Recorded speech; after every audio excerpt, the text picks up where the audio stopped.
Good morning mga kapartner, panibagong araw at syempre panibagong vlog tayo. Yan at andito na ngayon nag-i-stable. Bali ipapa-stable yan. Ito tsaka hanggang doon sa may mga halaman na yun, doon sa may malapit sa kubo. Sa kopi na yun para medyo lumuwag yung balag. Kasi kung ito lang, yung isang lata, baka kalahating lata lang matanim na upo. Pagka yung kapraso lang na yan. Kaya hanggang doon na yan sa may mga halaman. Sadsaran doon hanggang dulo.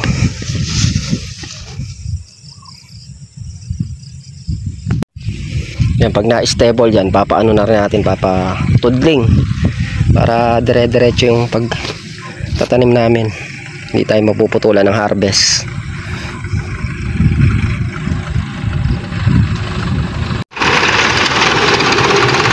Dati nag-stable dito sa atin.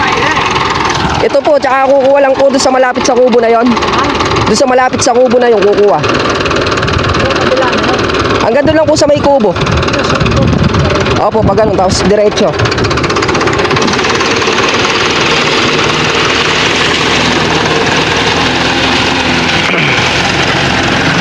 Ayan o, linis.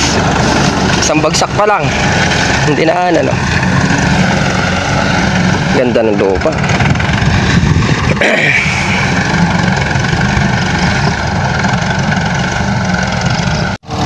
Yung mga kapartner at nag-start na nga. Yan, tinuro natin hanggang doon sa may kubo doon.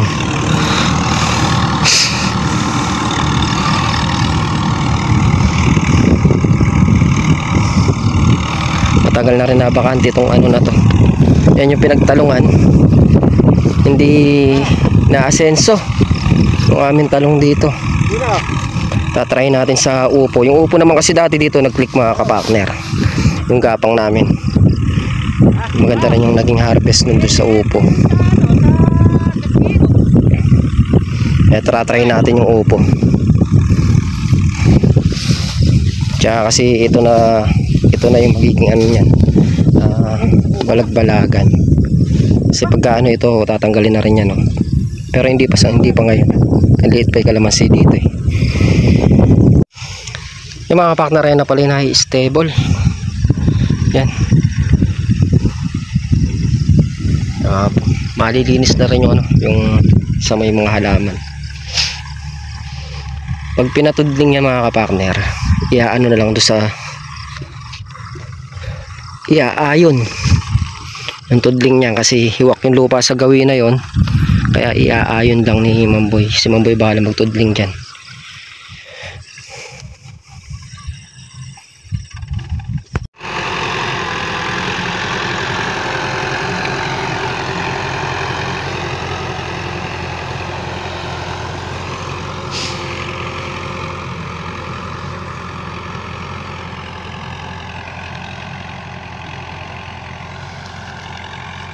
Daga, laki oh.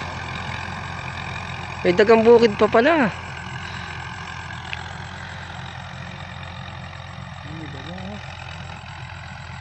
Asan?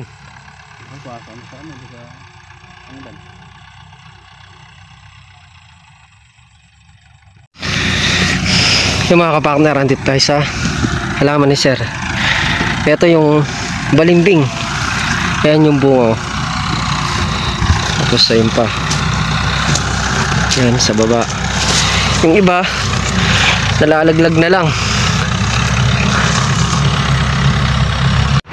Mamaya ikutan natin yung mga halaman kapag malinis na, pagka na stable na lahat. Ito yung santol, sunod doon santol, tapos mangga. Yung buko doon, isa na marako, ayun namatay na yung bukong isa doon.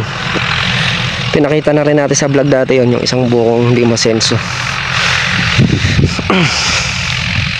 Tapos yung santol nga na isang hinulip nun, namatay rin siya, natuyo. Hindi rin nag-click.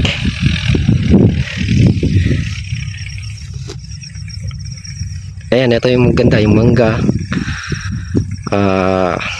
Tawag dito, langka. Tapos yung atis dun sa dulo, tsaka yung mangga. Mamaya ikutan natin yan, pakita natin. Ito mga kapartner, ito yata yung suha. ay isang buko. Tapos ayun pa isa, guyabano.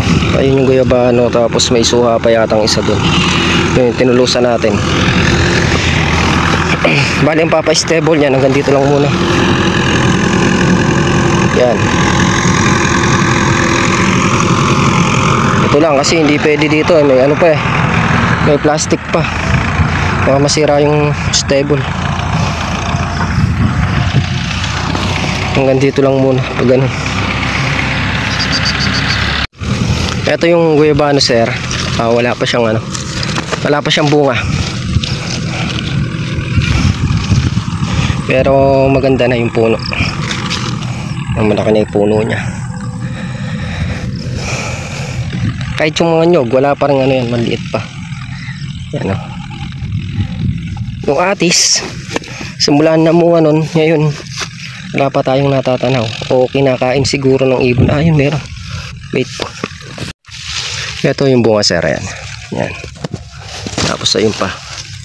Sa 2, 3, 4, 5, 6, 7, 8. Yung iba nabubulok. Bubulok yung iba. Ito yung atis na kuldap no na yan. Ngayon buhay na. Gumanda rin. Yung kamyas andun pa. Masukal kaya di tayo pumapasok. Tsaka isang atis sir. Ito pa.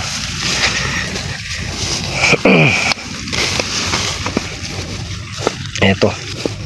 Yan. Humilig siya. Gawa ng lupa nga dito ano, banlik. Hindi naman natin pwedeng itayo to, baka mamatay. Nakaganyan lang siya. Pagka pinakalaman mo tinayo yan, delikado pong mamatay yung atis. Yan, ganyan lang po ang dating niya. Ayan na. Yan ay nag-i-stable.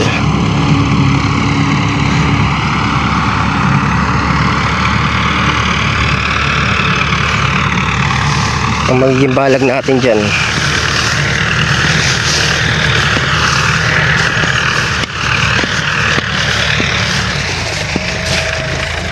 ito siguro yung magiging poste nyan. Tapos dito yung sergahan. Pasagad natin yung mga kapartner. Yan, paggayan lang kasi yung isang latang upo hindi kakasya. Pangkalahating ano lang yan pagka ito lang.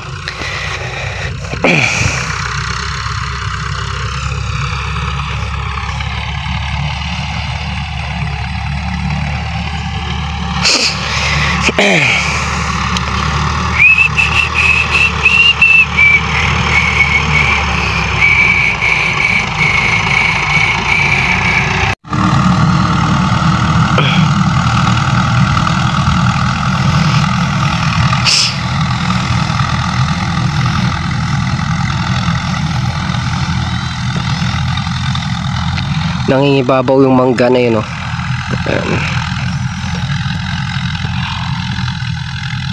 Bilis lumaki ng mangga na yung kumpara dito sa mga mangga dito mga kapartner. Yung kukuldap-kuldap din na mangga, yan na, buhay na. Kaya lang yung buko talaga di ko masenso. 2 buko yata yung hindi yata umasenso dun eh.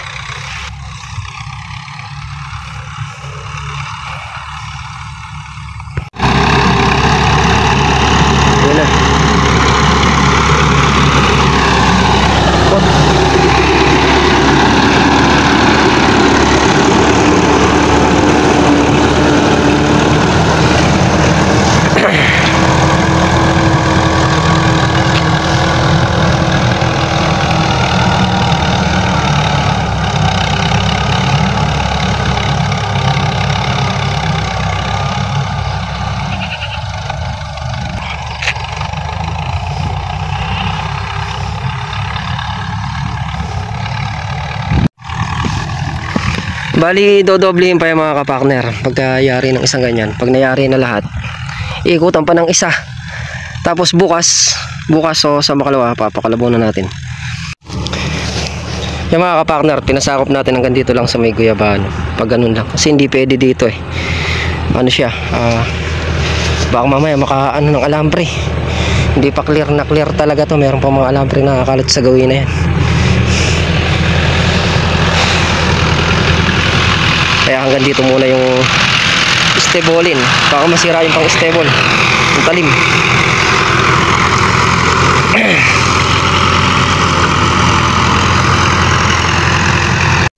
Yan, nandito tayo sa may tabi ng santol. Dito tayo pumuesto. Mainit na dun.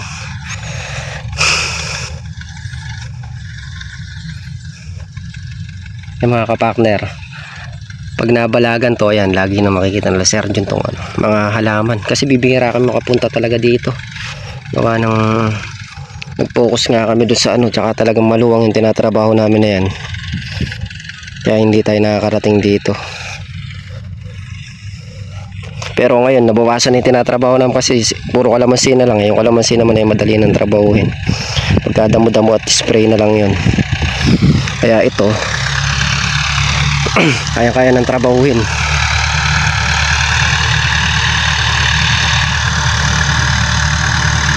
Mabilis ng trabahuhin to eh. Kahit mag-isa ko nagdadamo dito sa maghapon, tapos maliit lang to.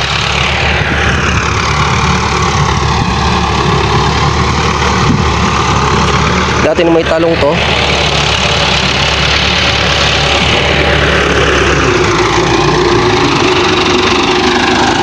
then base tayo konti, iikot.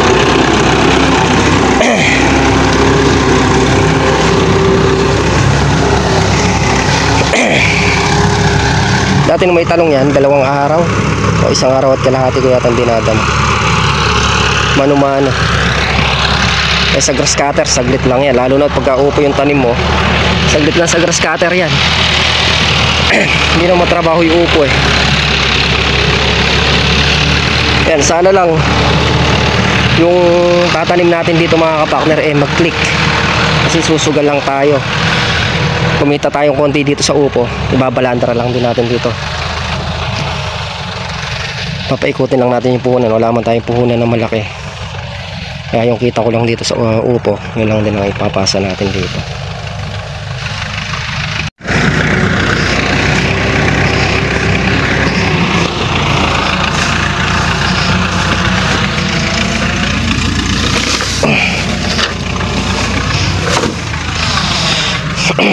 Ayan na, hanggang dyan lang tayo. Malaking bagay ito kasi makakapagtayo tayo ng 1 tudling, 2, 3, 4, 5, 6, 6 na dayos yung magagawa dito.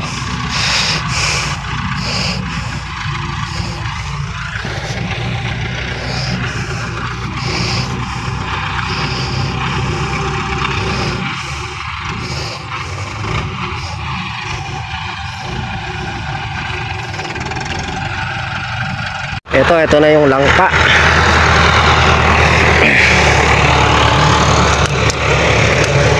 Ito na yung langka sir, wala pang maliit pa. Matangkad na siya, kaya lang wala pa siyang ganong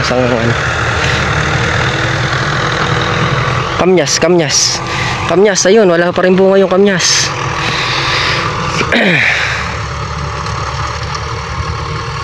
Ang namumunga pa lang dito sa halaman niya sir, atis, bayabas, santol, tsaka itong balimbing. Yan pa lang yung namumunga.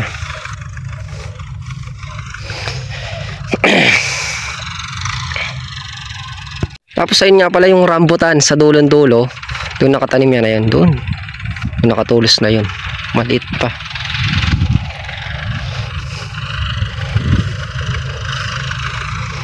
Yan yung nga pala sir, yung lansones. Ubas ako ng ubas eh.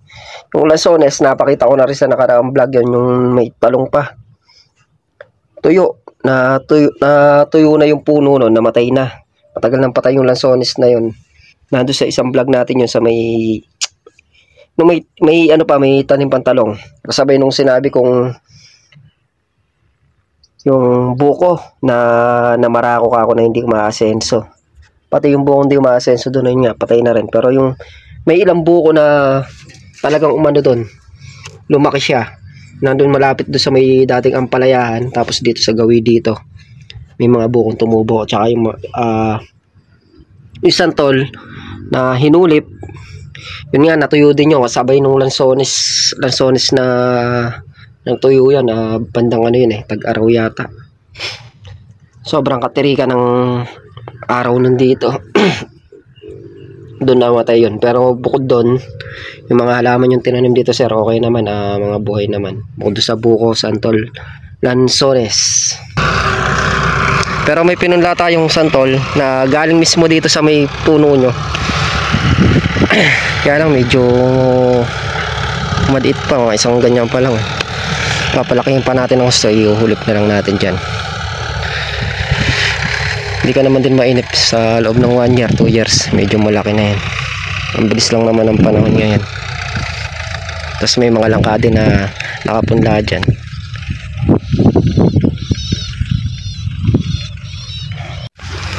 Yan, punta muna tayo dito sa kubo. Naturo na natin yung stebolin. Dodoblehin na lang yan.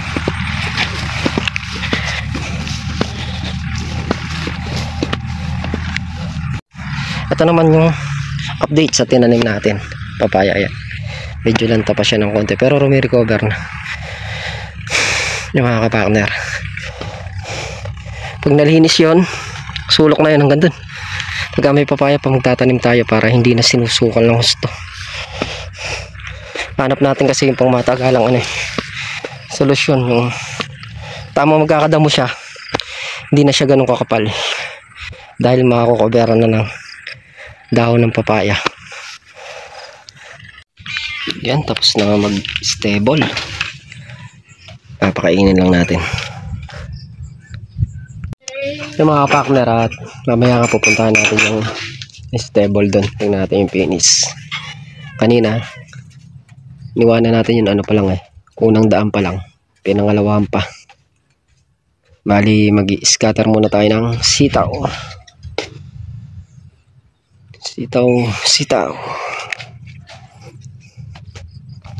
Papakita ko sa inyo mga kapartner, may mga lumabas na bunga. Yan, yung mga supling niya, tapos ayan yung mga bunga niya. Marami pa lalabas na bunga to pagkakaaraw na yan. Grado, dadami na naman yan.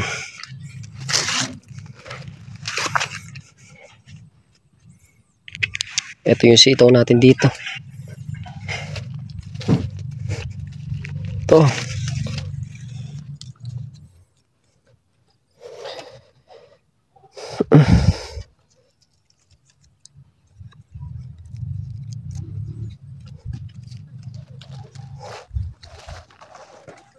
Ito, di na napasok ng kalabaw to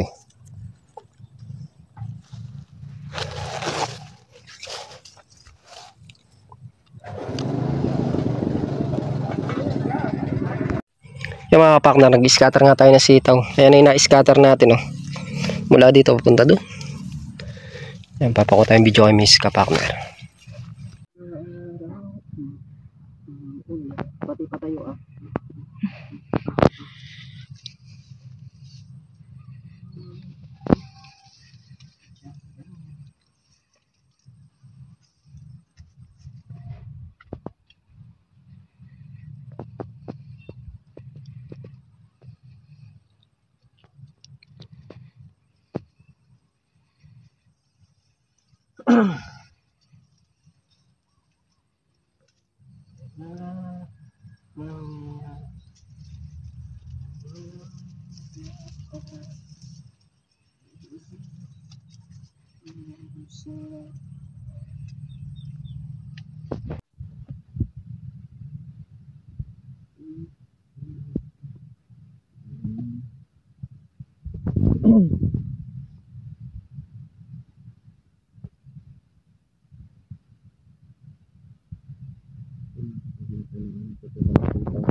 Ito lang naman trabaho dito, scatter tsaka yung damo ng 4 na tudlong dun.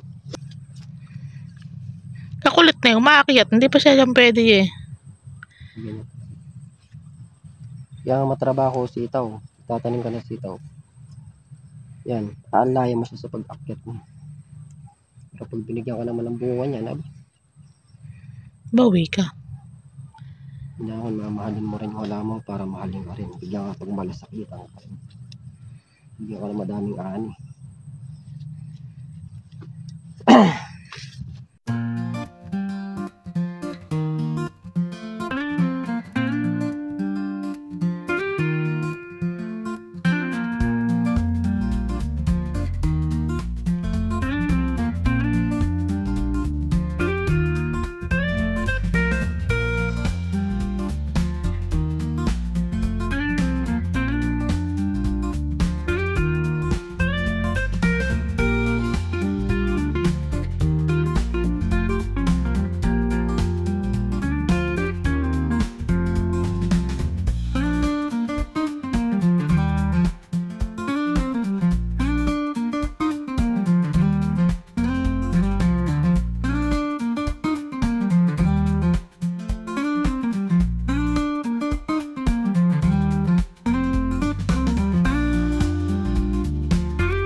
Yung mga kapartner, yan na nga yung na-scatter natin. Bali, diretsuan to papunta dun. Tapos, 4 na dice na yan hanggang dun. May natitira na lang 2 dice dun sa dating nakatayo. Tsaka, 3 dun sa may kinabitan natin ng balag kahapon. Bukas ko natatrabaho yung mga kapartner. Kami uuwi na, hapon na rin naman. Mamaya si paring Carlo naman ang palusong dito. Gawa ng mag-spray siya na sitaw. Tayo naman pa uwi na. Bibidyohan lang natin itong nagawa kanina dito sa stable. Yung mga partner, yan na nga yun na stable.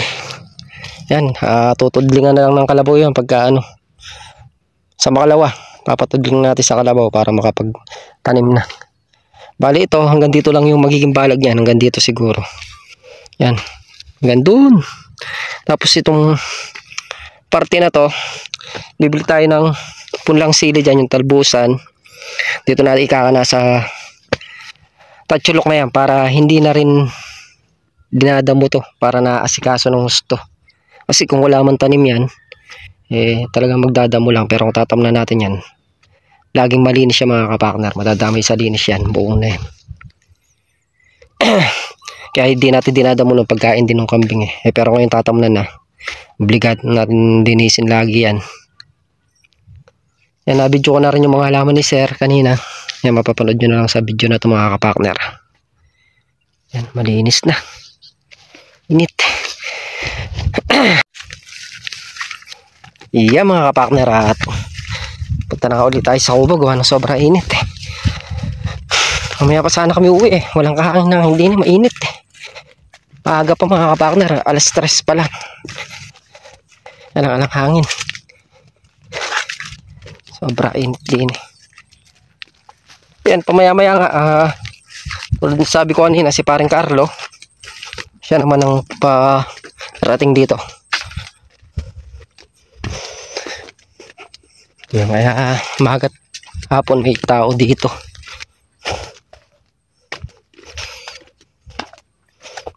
Ayan na yung ating upo. Dumami pa kayo. Bukas pitas niyan Yan mga kapakner, yan nga yung kaganapan ngayong araw muli po. Thank you po sa suporta nyo. Tiwala, lagi po mag-iingat ng lahat, and God bless. Bye bye.